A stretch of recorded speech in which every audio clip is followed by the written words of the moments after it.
I hate grinding. In any turn-based game, especially JRPGs, leveling your character is the core concept. Every random enemy you defeat gives you a certain amount of experience points, strengthening your characters based on their class or playstyle. If you get stuck in an action game, the problem is you gotta lock in and get good. If you get stuck in a turn-based JRPG, you're just not a high enough level. Or you're really stupid. Like, how could you possibly not know that in Final Fantasy IV, when you're fighting the Mist Dragon, you have to wait for it to reform to its physical form before attacking it, otherwise you'll take a bunch of damage and then inevitably get a game over. Like, even my mom knows that. I have no idea what he's talking about. And now you gotta go back to that one area in the game with that one specific enemy who gives you a decent amount of experience, but its encounter rate is like 3.2%, and you gotta worry about your character staying alive just to gain that experience, and it takes you like 3 hours just to get to 2 levels, but you need to be like level 45 minimum just to not get one-shotted by the final boss. However, despite my growing hatred for repetitive gameplay and backtracking, I absolutely love the Disgaea franchise. In 2003, Sohei Nikawa, a producer from Nippon Ichi Software, took a good look at JRPGs and gave them a warning. RPGs were about to get a serious kick in the ass. And thus, Disgaea was born.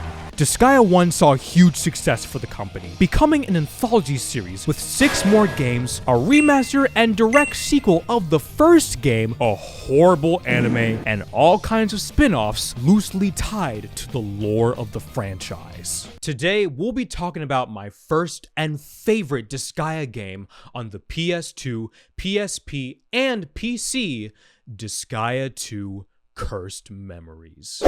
So how do you play a Disgaea game?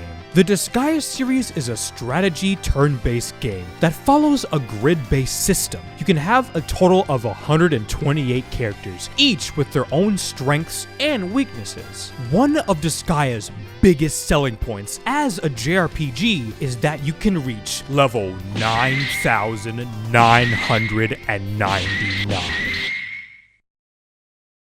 But why? Thankfully, if you just want to beat the story, you really only need to be around level 100 or so. Disgaea requires a lot of grinding with that many levels. In later installments to the franchise, they add so many different elements you can use to level up faster, like a cheat shop or the juice bar. When your character reaches a certain level, they unlock a new rank for that class. Using the Dark Assembly, you can reincarnate that character with the new rank. They do start back at level 1, but they do have better stats compared to their previous rank.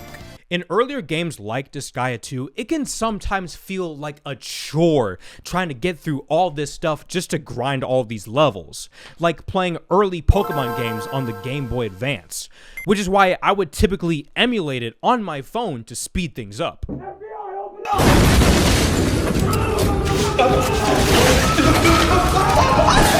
You play through different stages in the game that each have 5 to 6 levels, increasing in difficulty. I love how the game tells you how many times you completed a stage and the amount of people you killed. Typically, there's about 1 or 2 levels per area you constantly revisit, because it's really good for grinding all your characters. Within your turn, you choose 10 characters. Each character can move a few spaces, lift objects, attack, defend,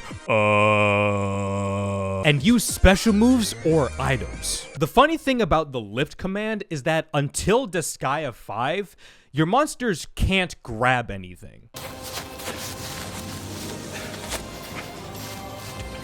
Dude, literally just grab and throw me. We can beat the boss this turn. I'm about to die. I get it, but like, how? Your humanoid characters have access to 7 different weapon types: fist, sword, spear, bow, gun, axe, or wand. Anyone can use any weapon. However, certain characters are more proficient with specific items based on their ranking from E to A. This determines how quickly your character learns new weapon skills. Meanwhile, monsters have access to two options, focusing on either attack or magic. This will depend on their stats. Speaking of equipment, I love how in the shops, all the weapons have these funny little descriptions about them that just make the item sound super stupid the cheaper it is. Worn gloves, better than nothing, I guess. Replica spear, it's fake, but at least it looks nice. Double slap, sorry baby, why'd you make me do that?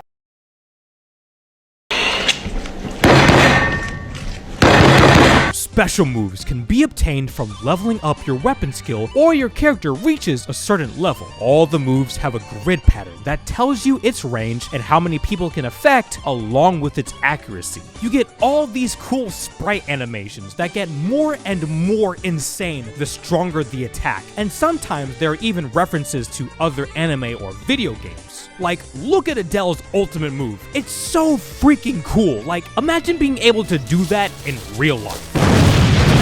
Oh fuck, I lived there! However, that can get extremely repetitive after a while, so thankfully the game does add the option to turn off the animations, making combat much faster. The most strategic part of this game is the geo system, colored blocks on the map that give characters a status buff or a debuff depending on which one you land on. You can throw them to change which colored grid has which effect, or attack them to remove that buff and cause those squares to be removed.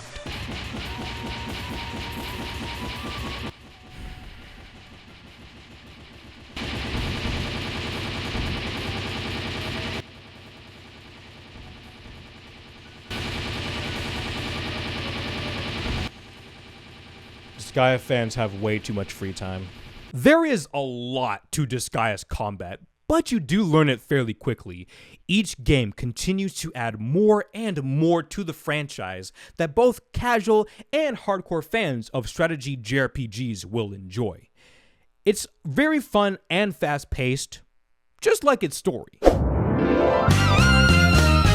Minus Disgaea 1, 6, and 7, they each have an opening sequence that introduces you to the game's world and characters. Makes me wish we had an anime for it. Oh yeah, we did.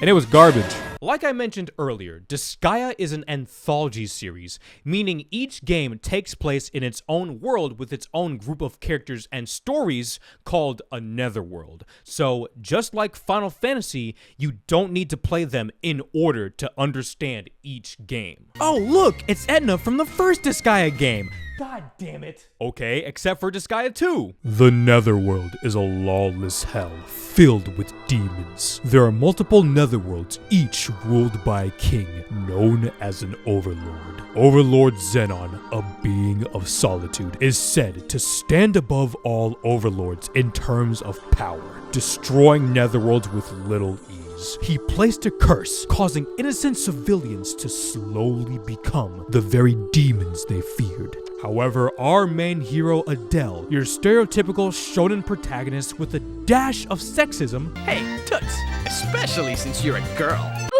is the sole survivor of this plague. He places it upon himself to defeat Overlord Xenon in hopes of saving the netherworld. The game starts with your demonic mother attempting to summon the final boss by sacrificing your family. Oh, Mom, you shouldn't have. Seriously, what the fuck is wrong with you? The spell is cast, but something seems off.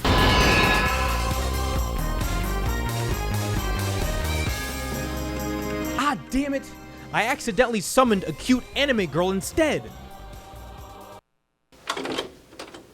This is Rosalind, your spoiled brat tsundere princess, who is the daughter of Overlord Xenon. Over the course of the game, she plots to kill you. As you progress, she learns the values of friendship, family, and love. Speaking of love, her and Adele even starts to form a romantic connection. Unless you get the bad ending where you kill her, get possessed by an evil spirit, and then eat your siblings alive. It's actually really difficult to get the bad ending in this game unless you know how to do it.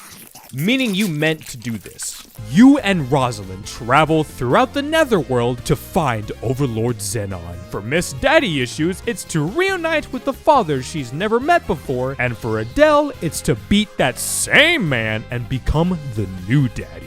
In Disgaea 2, there are a total of 13 episodes. For the sake of this video though, I only played up to episode 6, and I'm already 19 hours in. Disgaea games are not quick. In episode 1, The Overlord's Daughter, you meet Axel, a wannabe action hero and rock star who's lost his fame and tries everything he can to get people to love him again. Although his plans fail so badly that everyone just assumes he's dead. Axel is such a well-beloved punching bag in the series that he even appears in the stories of other Disgaea games. He's like the Sid of the franchise. In episode 2, Rosalind the Liar, you meet Tink, Rosalind's loyal servant, a horny Frenchman whose lover turned him into a frog. Everybody loves him. In episode 3, Rise of the Beauty Queen, Rosalind and Tink plan to kill Adele by having him fight powerful monsters. Speaking of which, they come across the flat-chested beauty queen herself, Etna. She was a main character in the first Disgaea game. Now a demon lord, she is on a quest to defeat Overlord Xenon and become the new Overlord. So Etna's the final boss of this stage, huh? Not gonna lie, I'm a bit intimidated, but I mean, it's early in the game, and I've been doing a lot of grinding for this area, so we should be fine. Oh. Well shit. In episode 5, The Promise, Adele's siblings Taro and Hanako join your party. Basically, the cheerleaders of the group who I never bothered to use. Taro even becomes Rosalind's loyal simp. Gonna please let me be your servant, princess? And of course, we can't forget about our Zam queen Yukimaru Zam, a polite but proud ninja of the Snow Clan Zam. She is on a quest to defeat Overlord Xenon for pulling an Itachi and killing everyone in her family, Zam. Eventually, she joins your party. When you get to the battle arena in episode 6, this becomes your new home base till episode 8. For some, Disgaea 2's story is considered lackluster because it's not as zany or over the top as its predecessors or sequels. With Adele, he's like your standard shonen protagonist hero in a stereotypical love romantic story, which honestly for me is what makes the game stand out compared to the other ones. It's not as zany or over the top like the other ones. It takes itself a tiny bit more seriously, and Adele plays more of the straight man role when it comes to a lot of the humor. And that's pretty much all I have to say for Disgaea 2. It's the first Disgaea game I ever played and beat. I absolutely love the characters, the story, the music, the art style, and just its overall vibe.